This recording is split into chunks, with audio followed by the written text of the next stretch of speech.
I hope everyone is doing well today.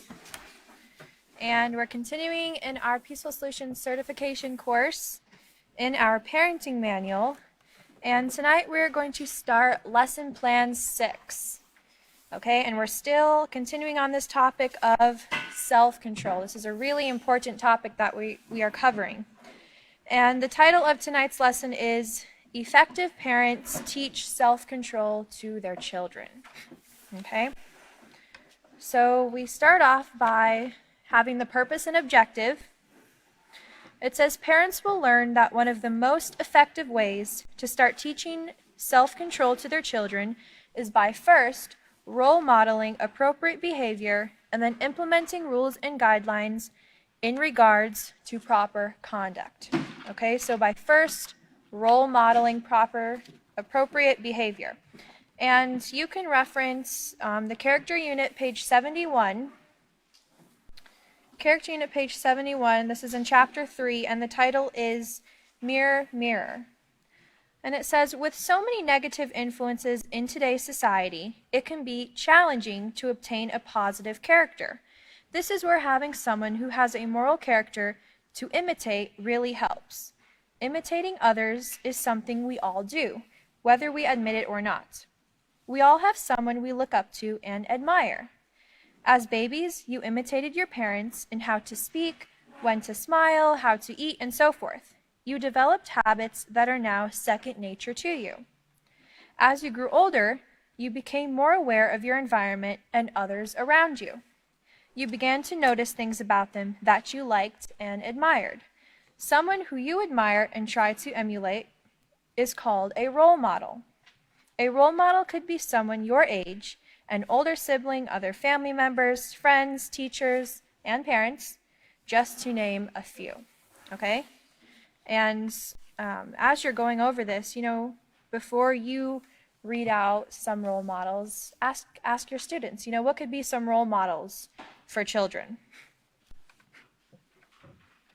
Okay, so the materials are the parenting manual and pencils and pens, and then we have our beginning procedure, procedure 1, and we're going to do a little quick review of lesson 5, effective parents have self-control. Okay, so let's go over these questions. The first question is, what is self-control? Anyone? What is self-control?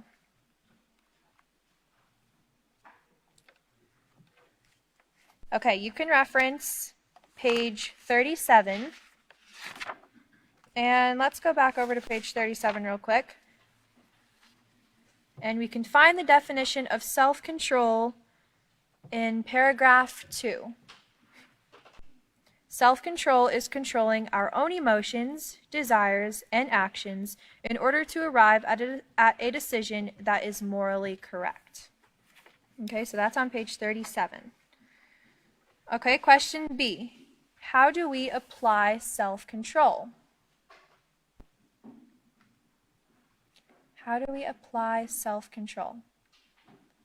Anyone? Okay, a hand in the back.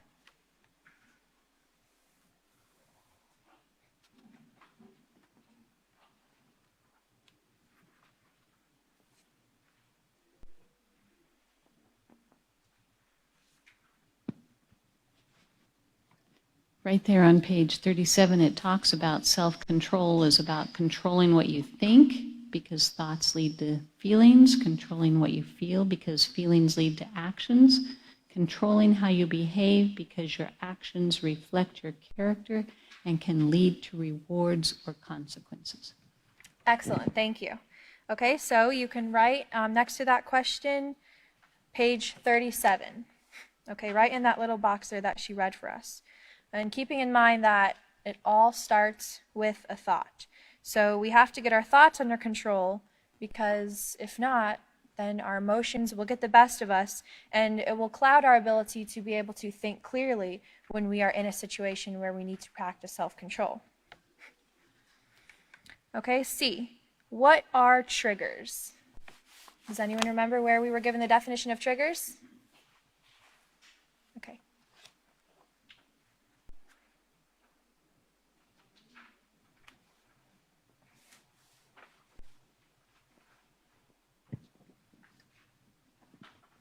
page 38, triggers are incidents that bring out specific responses from us.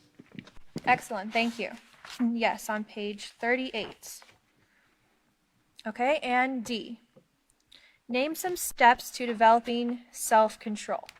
And if we turn right over to page 39, we have additional steps to developing self-control. Can I have a volunteer to read the first one?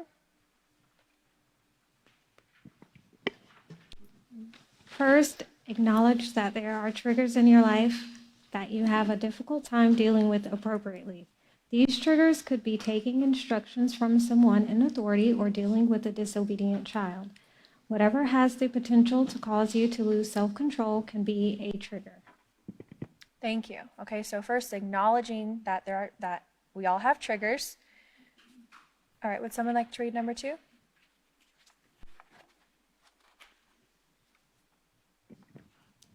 Prepare yourself for the fact that triggers can surface unexpectedly. In fact, another name for triggers is tests. Often the situations that test us can catch us off guard. But remember, our triggers and tests, when handled appropriately, help develop moral values. So handle them with self-control. Positive character is developed by constantly choosing to do what is right when faced with situations. Thank you. Okay, would someone like to read the third one?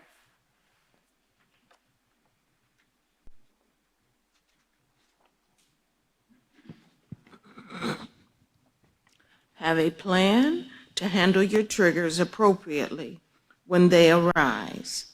You want to remain as calm as possible so that you can think morally and not respond impulsively or emotionally. Having a plan and rehearsing it in your mind will greatly increase your rate of success. Thank you. And the last one here is use the STOP acronym to help you make moral, responsible decisions that demonstrate your self-control. It works great for all ages. And we went into detail on the STOP acronym on page 40. Okay, so for that last question, you're going to reference page 39. Okay, so procedure number 2. Have volunteers read the section Teach Self-Control to Your Children on page 43. Emphasize that as long as they are working on developing self-control, they are teaching it to their children. Okay, and remember, no matter if you're a parent or you teach children, we all are teaching because we teach by our example.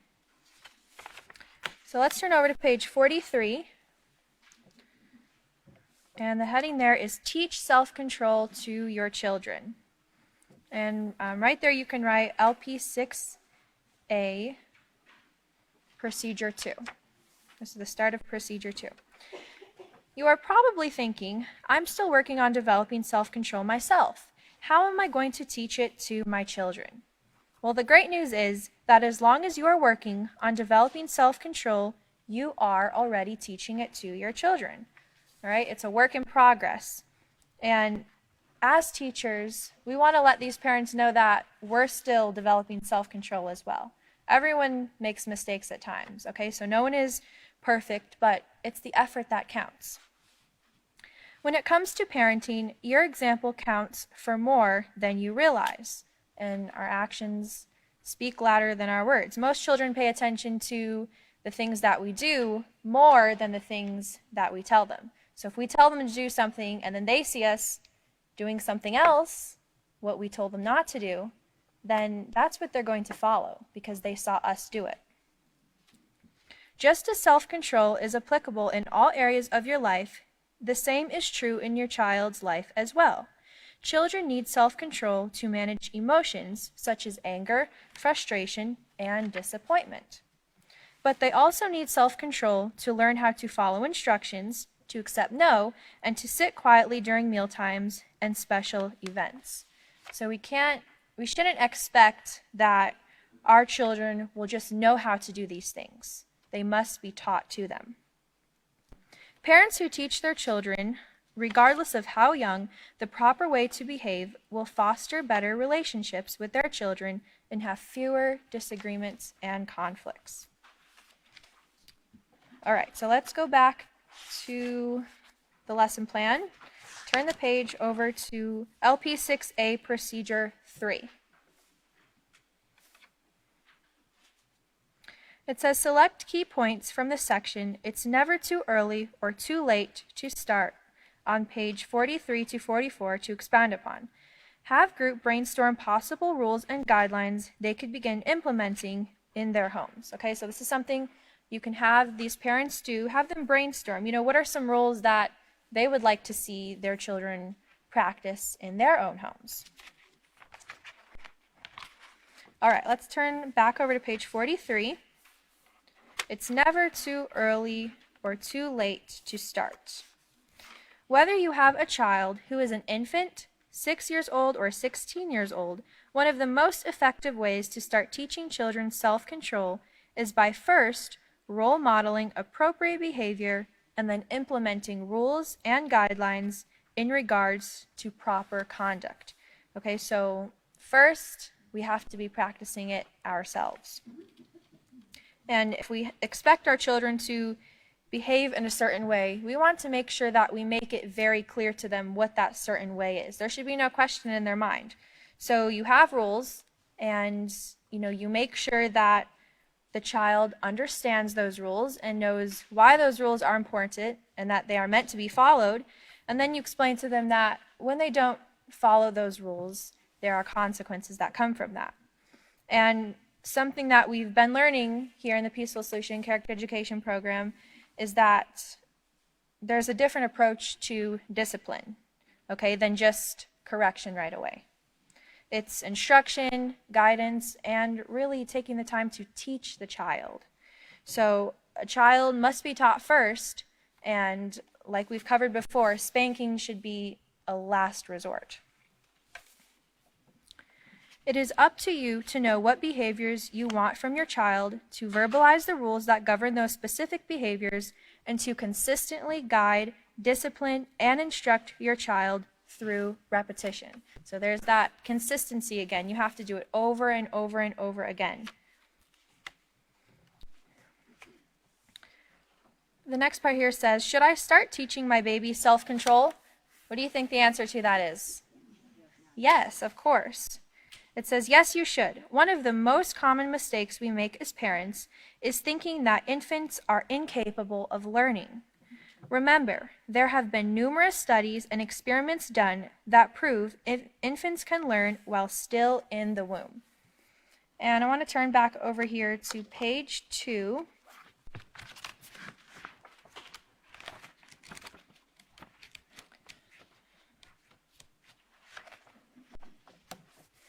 And can I have a volunteer who would like to read that little article paragraph there on page 2? It starts with many studies now confirm.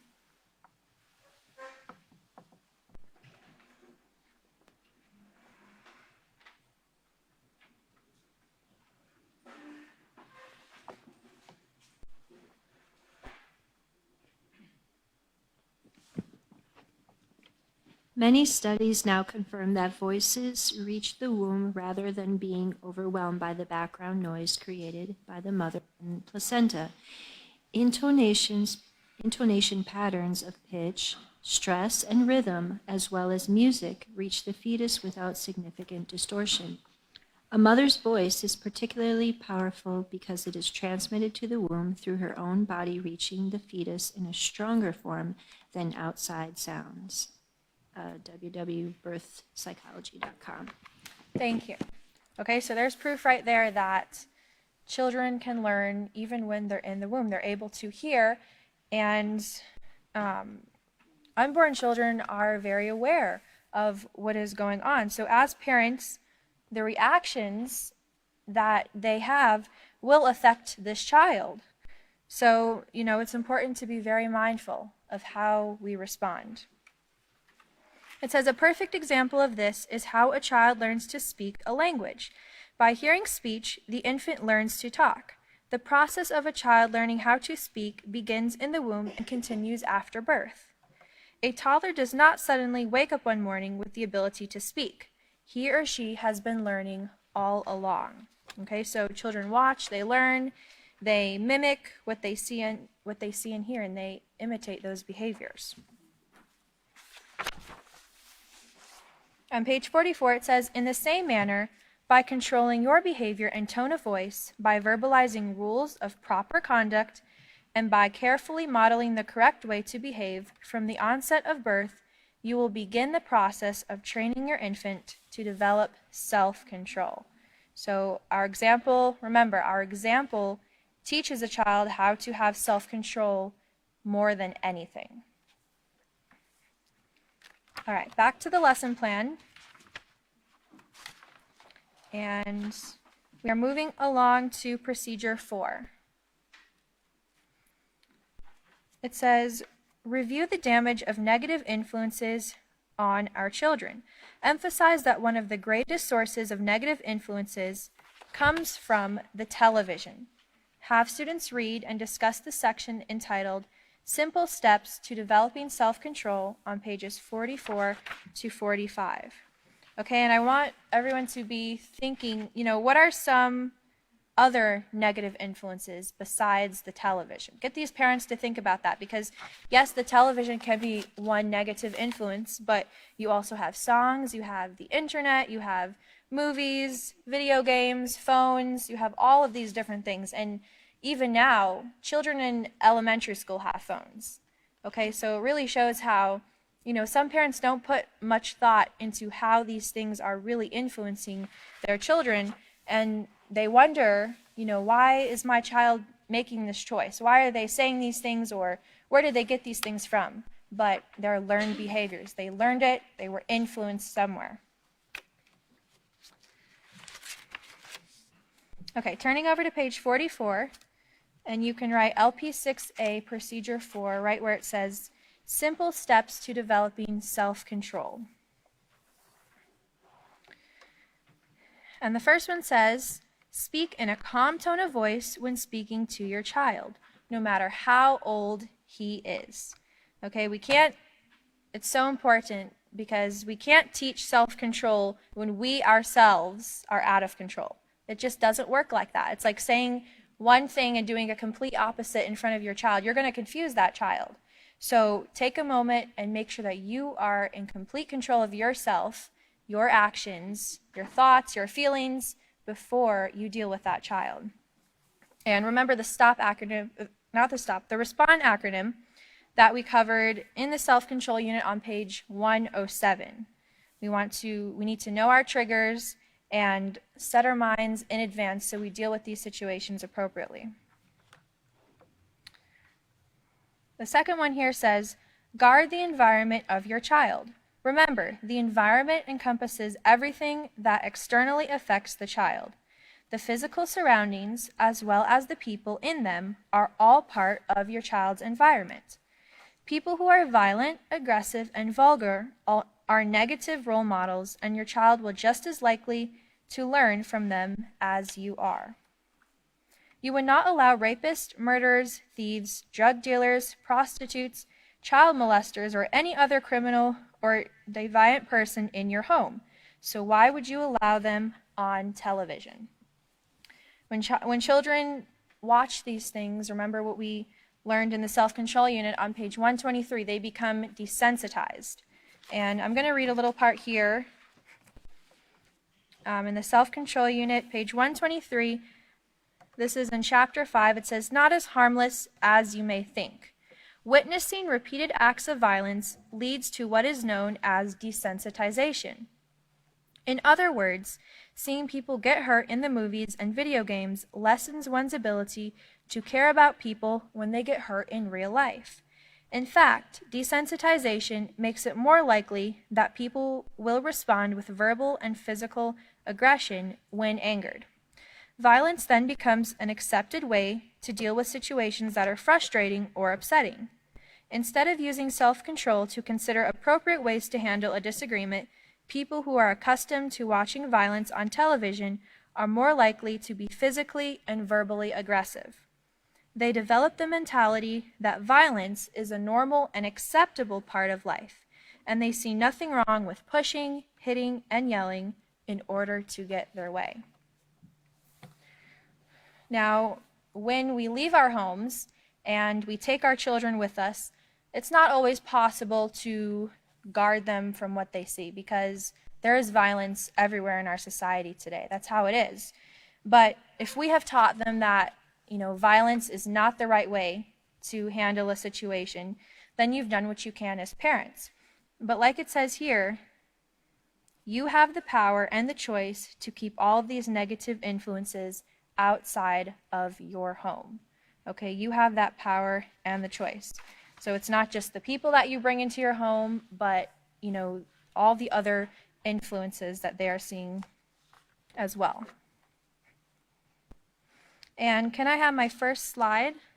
This is in the character unit on page LP3A. Okay, and it says, it is vital that we teach our children how to monitor their own environment. As they mature and gain independence, they must learn how to filter out those negative influences that pose barriers to attaining a positive moral character, such as violence on television, in movies, and songs, as well as negative peer pressure. And that word vital means absolutely necessary or important and essential.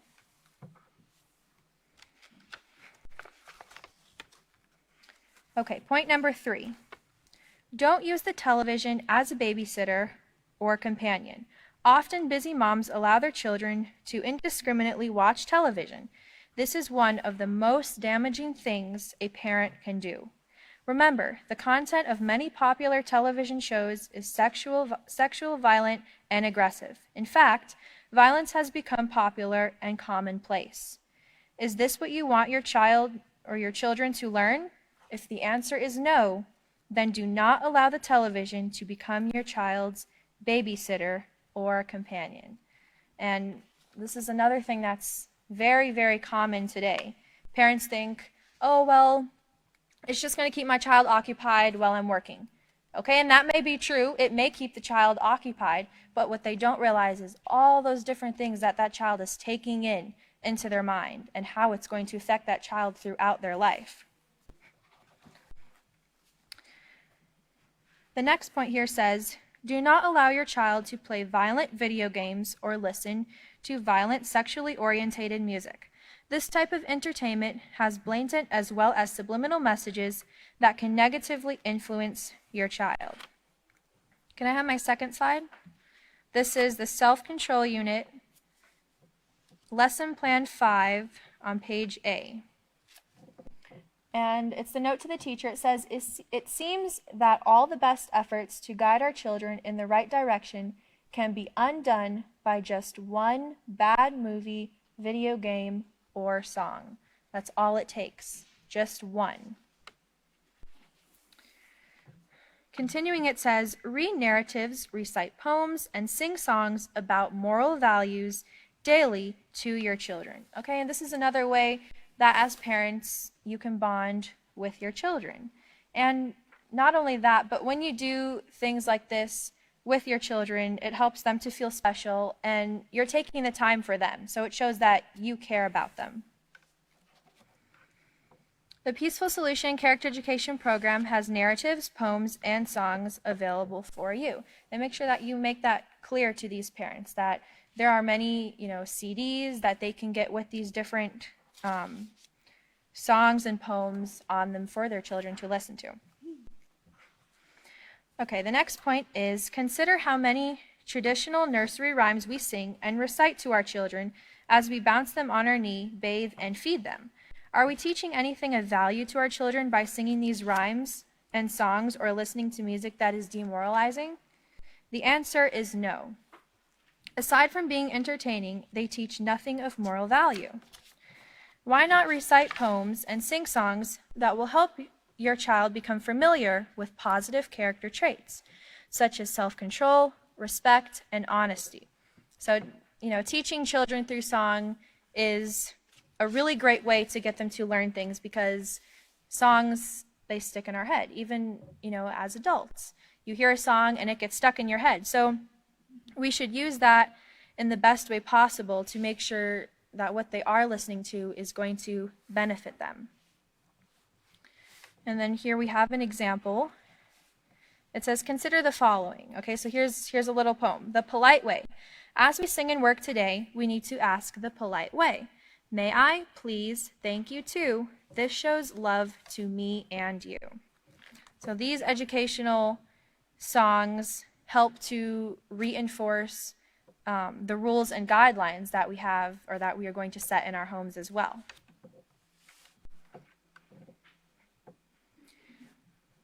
Okay, continuing on, it says, these alternatives are not just as entertaining, but they will also start the process of introducing rules and guidelines for proper behavior to your child. There are songs and rhymes listed on pages 87 to 92 that you can use as well. Okay, and you can go over, if you turn over real quick to pages 87, there's quite a bit of songs and verses here that are listed. And the parenting manual also comes with a CD, so you can listen to them as well. And don't forget, you can create some of your own with moral values that you want your child to learn. The earlier you begin to train and guide a child to develop self-control, the less likely you are to deal with serious, problematic behavior later on. And like we stated earlier, make sure the parents understand that they should begin teaching their child as early as possible. It starts in the womb, as we learned on page 2 of the parenting manual. And if you turn over to page 4, can I have my third slide? It talks about learning and the subconscious mind. And it says, we receive 60,000 stimuli per second, and it, the subconscious mind, starts storing all of these from about the time the fetus is in the mother's womb, is 13 weeks old. Information that comes through the senses, such as sound, are stored forever and can be recalled. In other words, what we experience, even from before birth, is not only learned, but becomes a permanent part of who we are.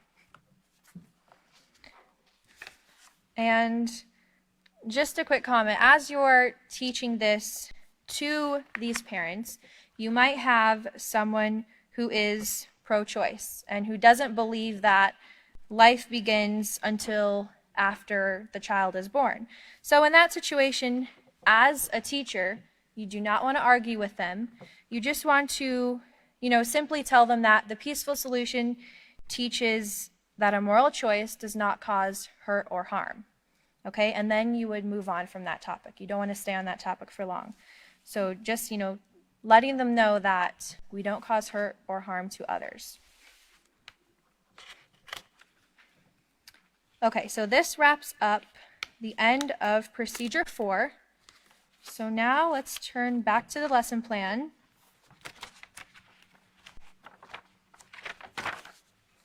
LP 6B, and we're going to read procedure 5. It says, read the paragraph under the heading, think about it, on page 45. And then there's an activity here that you would do with your class. Have students form groups and instruct them to brainstorm or create activities they could do with their children that do not require TV, computers, video games, or radios. And then you can allow them to share with the class. Okay, so activities that do not include, in other words, no electronic devices. Okay? So let's turn back over to page 45. And with this, I'm going to end right here, and I'm going to turn it over to the next teacher.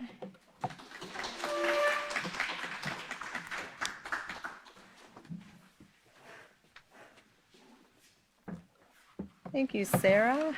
Okay, so we're going to jump in. She left us off right there on page 45. And welcome, everyone.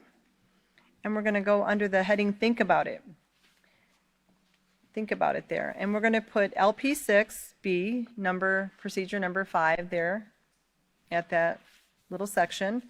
And it says, children who watch TV excessively can become withdrawn. Their ability to communicate and socialize with other family members and peers can be affected.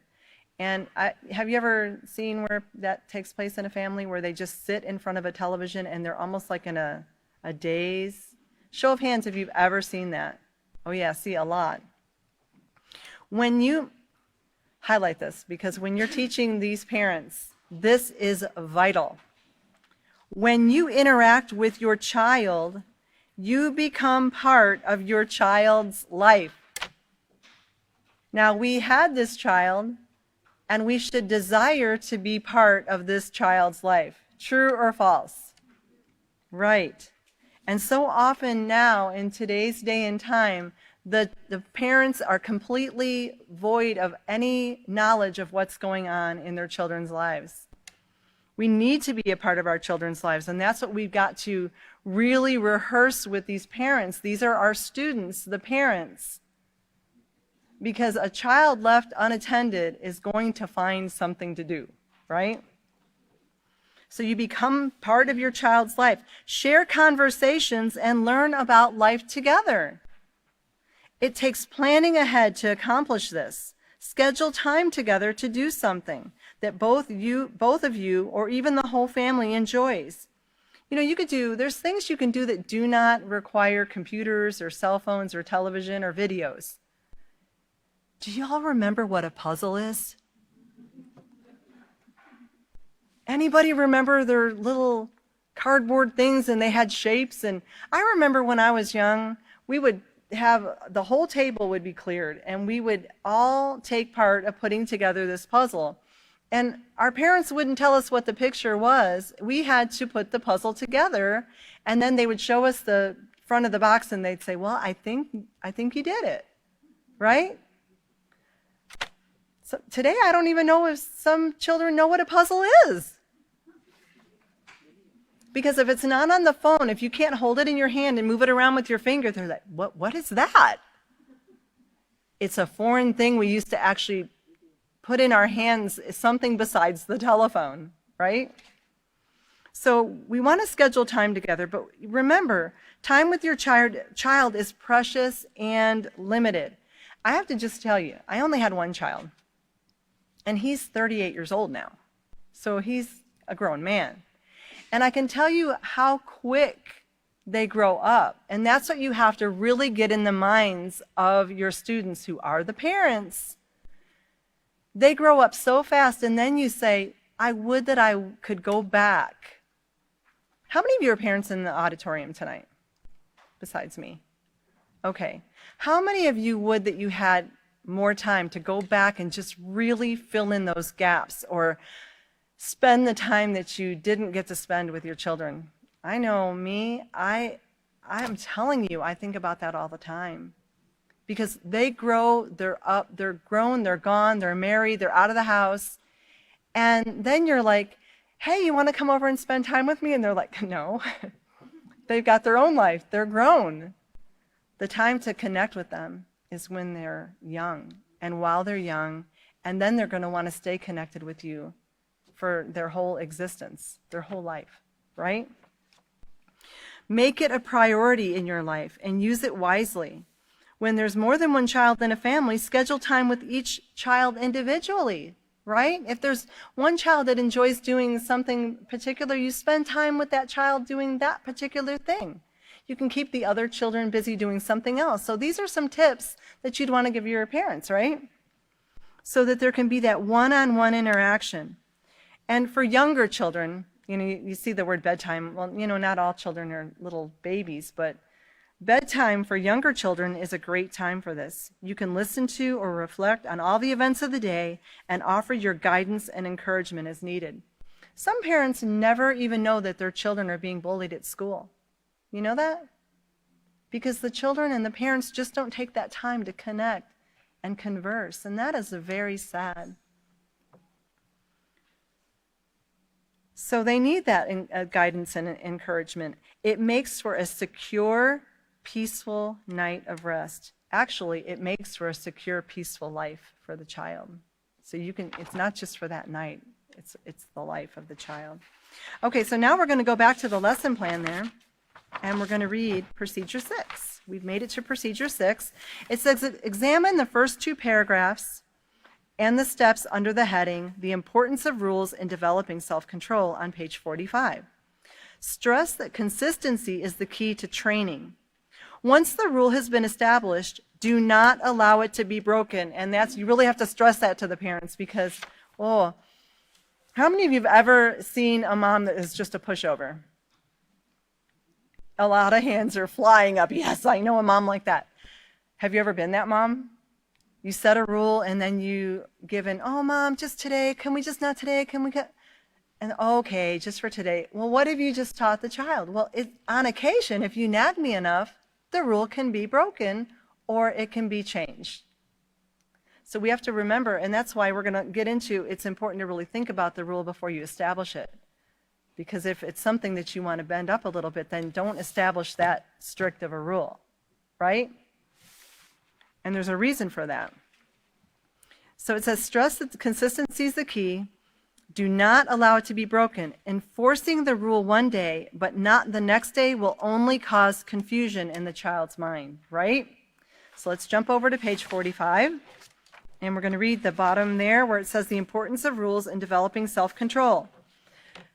Rules and teaching your children to keep rules, it teaches the child humility. Okay, now how can I say that? Well, we've learned that, and I'm going to put something up on the screen for you right now.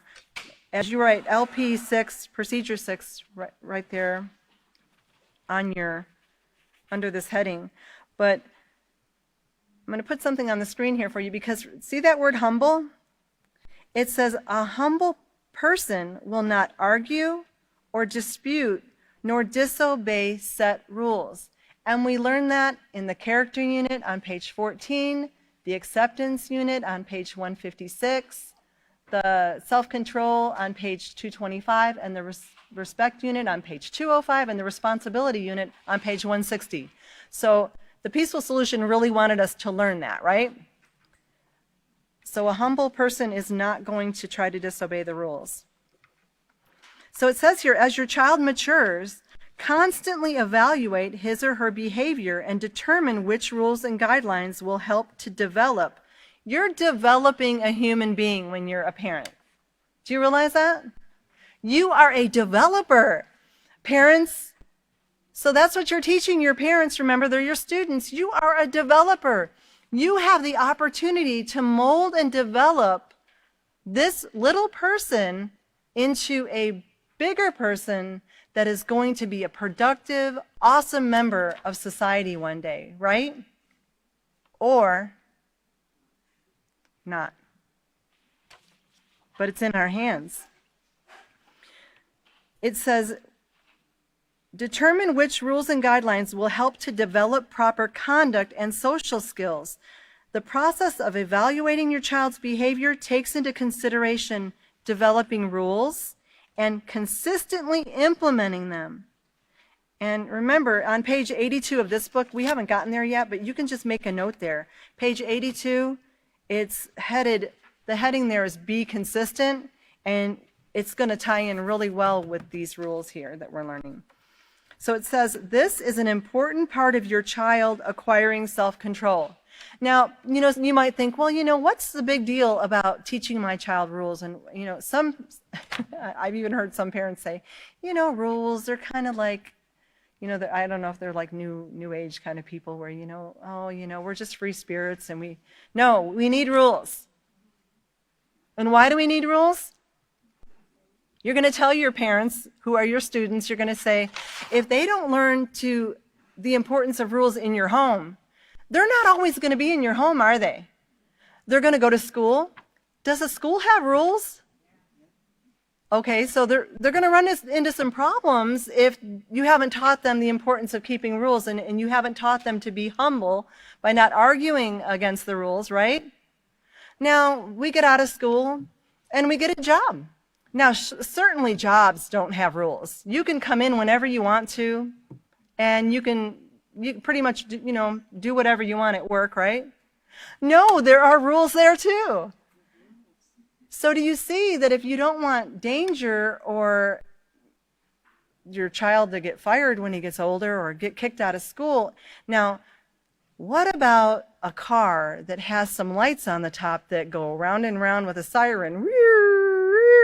Now, you break a rule, you're going to have one of those cars following around your child, and they're going to be thrown in jail. So do you see how important it is that we establish that humility, that humbleness in that child? This is what we're telling our parents. This is not a small thing. This part of our chapter, a lot of time needs to be spent, because it is vitally important. You see people that disrespect rules and authority, and I mean, it's written all over their face. I mean, they're just,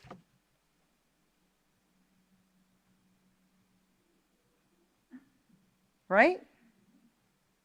They got their pants hanging way down low. They're walking around doing whatever. You see this in society today. They have to have police officers in their schools today. I don't know how many of you are my age. We didn't have police officers in our schools. We had like a lunch monitor. She made sure you had lunch money, or, we didn't have to have that back then. That's how far down the morals have gotten in this time period. Rules, very important.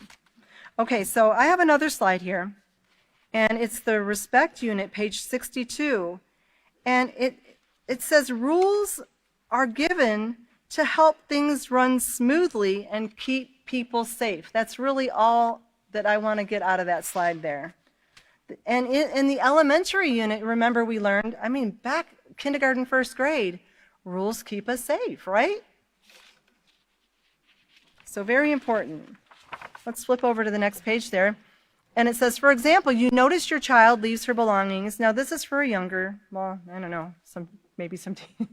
Some of the mothers are like, no, I got a teen, leaves their belongings on the floor. For example, you notice that your child leaves her belongings on the floor after using them, and you want her to learn to pick her belongings up and put them in an appropriate place. What course of action should you take to teach her to pick up her belongings? Well, you don't do this. And this is what a lot of parents do right now.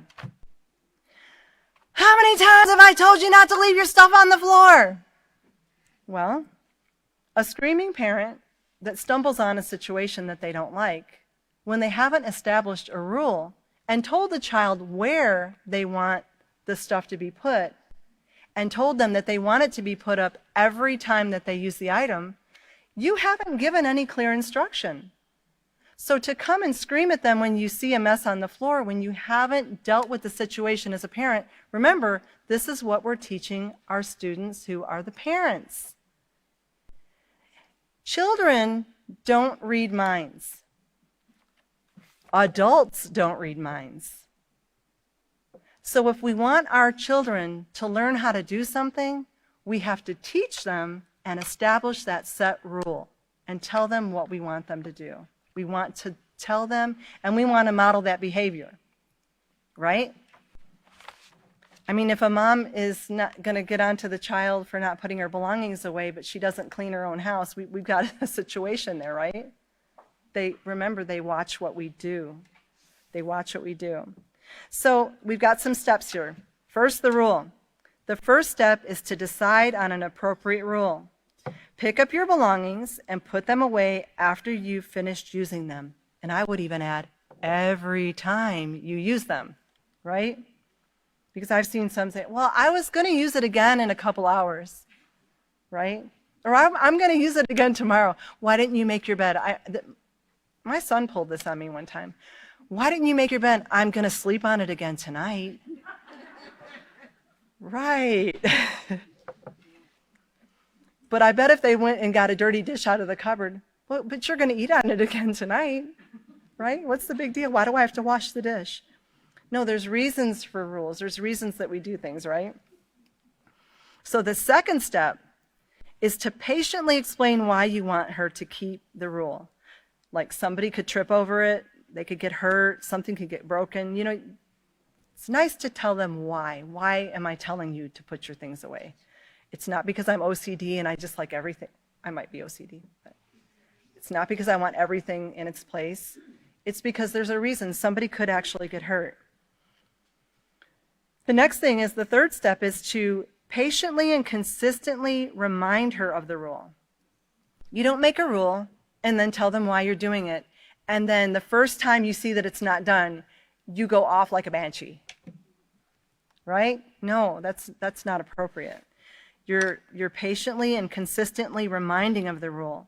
And the fourth step is to establish a reasonable consequence for outright rebellion and carry it out. And sometimes there's an appropriate situation where you can offer a reward. I wouldn't offer a reward for doing what they should do anyway, but you could give them some incentive. Okay, so everybody get that? But force never works. That's why you've got to consistently and patiently remind them. You cannot, force doesn't work in any situation, to force. If the child isn't going to do it, you just keep reminding. You give the consequence, but you've got to be careful, because as we've learned, force, you don't want to beat a child, and you don't want to beat them down. You don't want to beat them down. That means verbally or physically if they're not keeping a rule. Okay, so let's jump back over to the lesson plan. And because we finished procedure 6, and we're going to read procedure 7, and it says, choose key points from the next 3 paragraphs. So the next 3 paragraphs on page 46 is what begins procedure 7. Choose key points from the next 3 paragraphs on page 46 to read. Have volunteers to share some of the rules that they've established that work in their homes. Discuss the section, a few rules about developing rules on page 47, and be sure that the class understands each rule. Have class to do the assignment on pages 47 and 48 and discuss the answers. So there's a lot going on in this procedure. So let's jump over to page 46. And we're writing there LP6, procedure 7. And we're going to go ahead and get started there. Now, you know, when we're dealing with our students who are the parents, it's really important, you know, they might say, some of these scenarios, they might think, you know, they might laugh and say, you know, it's kind of silly, pick up their belongings. But remember, they are raising or developing future adults, right? So let's say you've got this young girl in the little scenario that we just had there about picking up her belongings. Let's say the rules are never taught. Now, one day, she might get married to someone who his parents did have rules and did establish rules, and they kept order. Now, imagine the setup for failure, that we've just raised this child. They don't have to keep the rules. They don't have to pick up their belongings. You know, like sometimes you see very rich children and they don't have to clean anything. The maid will take care of it. The maid will. Well, the maid's not going to get married with you, right? Maybe in some cases, I don't know, but you raise this child to get married to a young man, older man, whatever, and he's going to come home and he's going to say, why are all of our belongings all over the floor? Right? Because we didn't take the time when they were young to establish a rule and to teach them the importance of that rule. You see the point there? You're developing and raising future adults, right? Okay, so lesson plan 6, procedure 7, and we're going to start reading there in the middle where it says, notice the terms patiently explain and patiently and consistently remind. These terms indicate that you, as the parent and role model, put a little note off to the side there, character unit page 71, because that's where we learned about the role modeling, right? A role model is someone that you admire and try to imitate. And that should be our parents, right? So you, as that parent and role model, must also practice self-control when implementing rules for proper behavior. Instead of getting frustrated or yelling or threatening because the belongings are left on the floor, you can choose to remain calm. This is what we're teaching the parents. You can choose to remain calm and teach your child the value the value of taking care of his belongings. A calm demeanor allows the child to focus on your words and not the tone of your voice and your actions. Like if you're freaking out and you're yelling and screaming, most children just tune you out anyway. If you took a poll of young people, when your mom just starts letting loose like a screaming maniac, do you get anything out of that? No. Because most of the time they're like this. They're like, Mom has lost it. And you're role modeling the behavior that it's okay to lose it. Because remember, they're looking to you, the parent. And if you instill fear of like, if you get them so scared that they're only going to keep the rule because you're screaming and yelling or you might be hitting, this is what we're teaching our parents. They might keep that rule out of fear when they're with you. But what are they going to do when you're not there? And what are they going to be telling that police officer when they're looking up at them later on in life, right? So that's why fear and force and intimidation, it never works. It doesn't work. Teaching in a calm manner. So it says by staying in control, we become that VIP. We become someone that they want to value, imitate, and practice, right? And they're going to do these things. By staying in control when you're instructing your children, you gain their respect. You become their big VIP. That's what I got off to in the side of my book there. As well as their understanding, you teach self-control. Once the rules are in place and you have explained their importance, a simple reminder if the child fails to follow the rule is often all that is necessary for that child to complete the task. For example, you notice that your child left a belonging on the floor. You can simply ask, did you forget to do something? And you could be looking at the item on the floor. I used to do that with my son. Did you forget to do something? He'd be like, yeah. Go and grab it, right? The child will likely stop, think a moment, and then realize that they did not put away their belonging. Eventually, the child will get to the point where they'll just put their belongings away without being told. That's the goal. That's the goal. You don't want a child where you're going to have to go behind them don't forget to put your belongings away. Don't forget to brush your teeth. Don't forget to comb your hair. Don't forget to clean your room. You want to get your child to the point where they get up and they're independent because they're not going to always have you there telling them these things. And hopefully you'd want them to comb their hair without being told at some point in their life, right? And you don't have the time and the energy to be chasing behind them, telling them these things. That's why it's very important to get them to see the importance of doing it in a nice, calm way. When this occurs, so eventually the child will get to the point where they can do it. And when this occurs, you would have taught the child the ability to consider what should be done without having to be reminded and choose to make the right course of action, take the right course of action, which is our goal. Of course, picking up belongings and putting them away is only one example of how implementing rules and training your child to follow them can help to develop self-control. But rules also pertain to meal times, riding in the car, interacting with others. I have a slide for that, interacting with others and rules. I have a slide for that. And this is from the Respect Unit on page 93. I'm just going to read a portion of that there. It says, rules of proper behavior instruct and guide all people, regardless of their different cultural beliefs, to interact with respect and consideration. In order for all members of society to function to the best of their ability, they must have a secure environment in which to live. That is when people follow the rules, right? Very important. So by training children to adhere to rules of proper conduct, you're setting a standard by which they can measure their own behavior. They can measure up themselves, right? With time and patience, they're going to develop the ability to stop and consider rules that they are given for a given situation. They're following the rules, whether they're following the rules, and whether they are obeying the rules as they have been instructed, and and whether they are following the rules as they've been instructed. They're measuring this. This is one of the simplest ways to teach a child of any age how to develop self-control.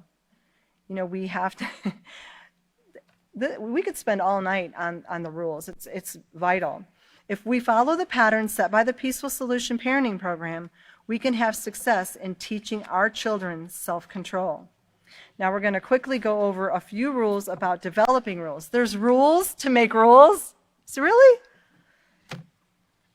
So first, make sure that rules are thoroughly considered and evaluated before they're implemented in order to avoid confusing the child. When rules are not clear, not only do the children get confused, but they are more apt to resist them. And that makes sense. Keep the rules positive and focused on the desired behavior that you want from your child. So instead of saying, do not shout, you could say, speak with a quiet voice. See, that's more positive. Keep rules simple. They are easier for children to remember, as opposed to no running in the house. You could fall down, break your leg, get hurt, go to the hospital, and okay. You wouldn't want to have a really long rule like that when you can simply say, walk in the house. Keeps it positive, it's short, simple, and to the point, right? It's not complicated, and it's easy to remember. The next point, be careful not to present too many rules all at once. Work on 1 or 2 key behaviors at a time, then gradually add more rules as circumstances demand. And the last one, do not expect your child to remember or embrace the rules immediately.